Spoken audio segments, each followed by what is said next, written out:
Spasticity, or abnormally high tone, is a problem with a balance of tone as it is controlled by higher levels of the central nervous system and is one of the main problems associated with central nervous system dysfunction. One of the most common treatment goals in therapy is to normalize tone. This presentation will address the causes of spasticity and some of the therapeutic means to help treat spasticity. Listed here are the major questions you should be able to answer after viewing this presentation. These questions will again be displayed at the end of the unit for your review. Pause the presentation in order to take time to carefully read and understand these questions.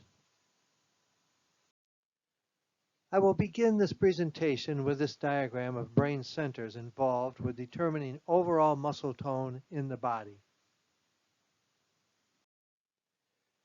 Sherrington was a famous neurophysiologist in the 1920s who conducted many experiments regarding symptoms that would result due to damage to specific areas of the brain in monkeys and dogs. His experiments helped us to begin to understand spasticity as a result of brain damage or dysfunction. One of the experiments he conducted was to cut through the midbrain region at the intercollicular level. The colliculi of the midbrain are shown in this diagram and include the superior and inferior colliculus. These are integration centers for vision by the superior colliculus and hearing by the inferior colliculus. These are easily seen in a dissection, and he used them as a very easily visible landmark to make a cut through the midbrain. When he did this, he found that it created severe spasticity in muscles served by all levels of the spinal cord. Now, let's take a look at a cross-section of the spinal cord. After cutting through the midbrain at the intercollicular level, one of the next things Sherrington did was to go to spinal levels and cut some of the dorsal or posterior roots. At the levels that he cut the dorsal roots, the spasticity caused by the cut to the midbrain disappeared. Let's go back to the drawing that I used last week to talk about the muscle receptors in order to understand how Sherrington created spasticity with an intercollicular cut in the midbrain and how it was resolved by cutting the dorsal root of the spinal cord. Let's first review the two different lower motor neurons, which can also be called motoneurons in one word. As we know, the extrafusal muscle fibers are excited by the alpha lower motor neurons and is the only way that muscles can contract. As the intrafusal muscle fibers are also contractile fibers, they too have excitation by smaller gamma lower motor neurons. In the muscle receptor lesson, I noted that this is important as these muscle fibers must always have a slight stretch to the nuclei so they will be able to react to any change in length of the muscle as a whole. However, the gamma motor lower motor neurons can be overexcited by higher levels, which would cause overexcitation of the intrafusal muscle fibers. Overexcitation of the gamma lower motor neurons would cause overexcitation of the 1A tonic and 1A phasic sensory fibers, which directly facilitate the alpha lower motor neurons, which would cause overexcitation of extrafusal muscle fibers or spasticity. Therefore, spasticity may be caused in two ways due to overexcitation by higher centers to spinal levels.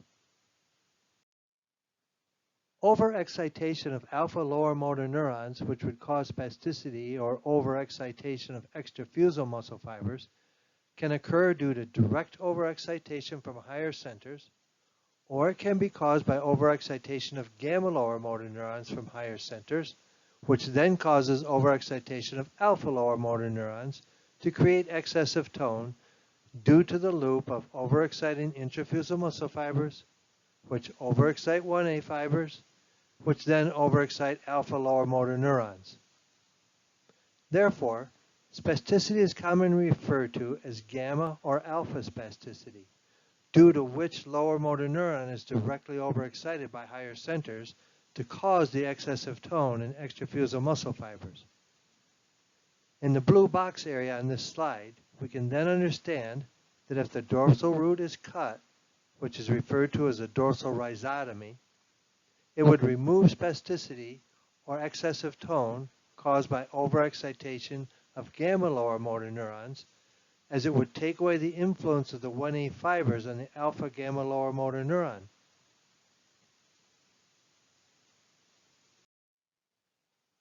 Therefore, we learned that when Sherrington did an intercallicular cut at the midbrain level, he created gamma spasticity, as it was cured by doing a dorsal rhizotomy. Now, let's go back to the drawing of the brain and look at the centers that are involved in overall muscle tone at rest. First, let's look at the role of the reticular formation in the central portion of the brainstem, which has both lateral and medial parts. The lateral reticular formation directly influences gamma lower motor neurons with excitation via the lateral reticulospinal tracts, while the medial reticular formation directly influences gamma lower motor neurons with inhibition via the medial reticulospinal tracts. It is a balance of these two centers working together to send messages to the gamma lower motor neurons throughout the spinal cord to balance the excitation and inhibition to create normal tone. As can be seen, however, the medial reticular formation is much smaller than the lateral reticular formation, so it needs help in order to send out enough signals to balance the excitation of the lateral reticular formation.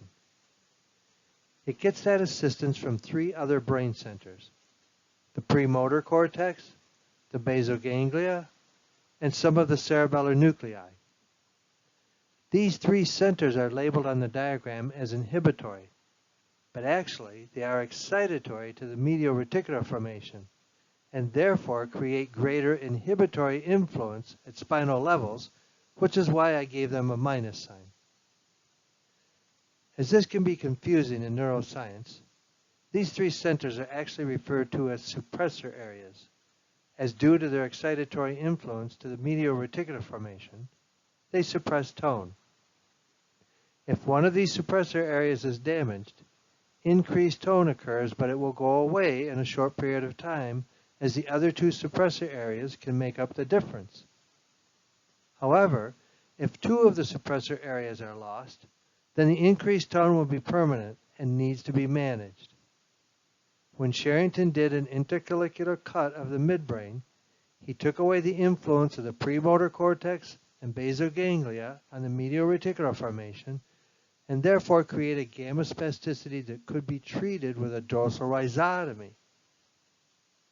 Okay, this was a lot of information. You may want to take time to rewind and go back 2 or 3 slides and look at this information again.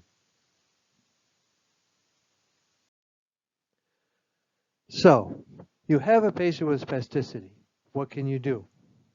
First of all, depending on the level of spasticity, the patient will be receiving medications such as oral baclofen or injections of botulinum toxin or Botox. In therapy, there are several options based on the neuroscience that we may use. And looking at the function of the Golgi tendon in last week's lecture, we know that by stimulating this receptor, we can inhibit stimulation of alpha lower motor neurons and therefore reduce spasticity.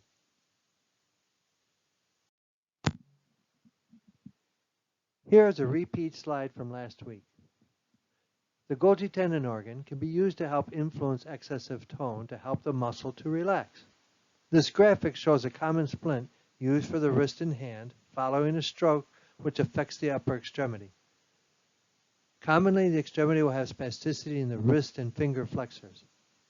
By wearing a hard splint that will help hold the wrist in extension and not allow the hand to close, will create a reaction by the Golgi tendon organs of these muscles to send messages to the muscles to relax, because this is maximal resistance, does not allow movement. A common mistake by health providers is to often fold up a washcloth to place in the patient's hand to keep them from closing the hand all the way. This does not work and makes the spasticity worse. Because this is submaximal resistance, the patient will be encouraged to squeeze their hand on the washcloth and therefore increase the spasticity. Again, a slide from last week regarding the plaster splinting technique that I first reported in a research article.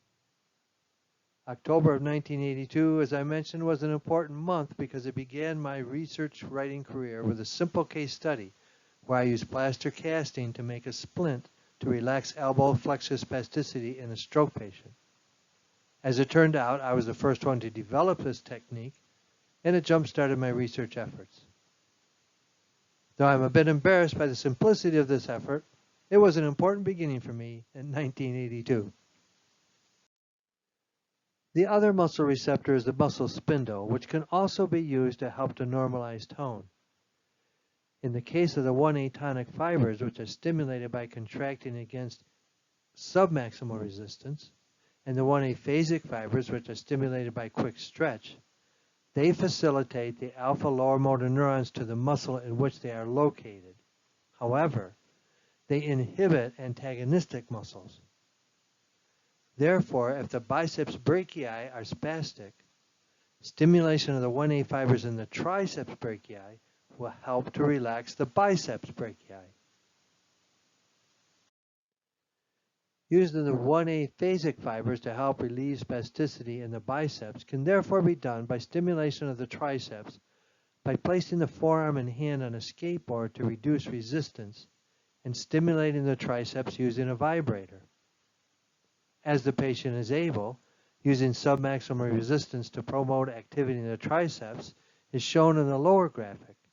It can also be useful to help control excessive tone in the biceps. This is also a good example as the patient is supine, which we know will stimulate the tonic labyrinthine reflex to also promote extension, as explained in the vestibulocochlear lecture.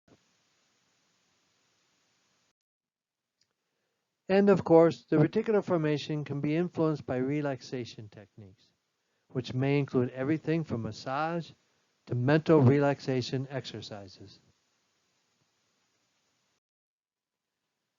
As at the beginning of the presentation, listed here are the major questions you should be able to answer after viewing this presentation. Pause the presentation in order to take time to carefully read and understand these questions.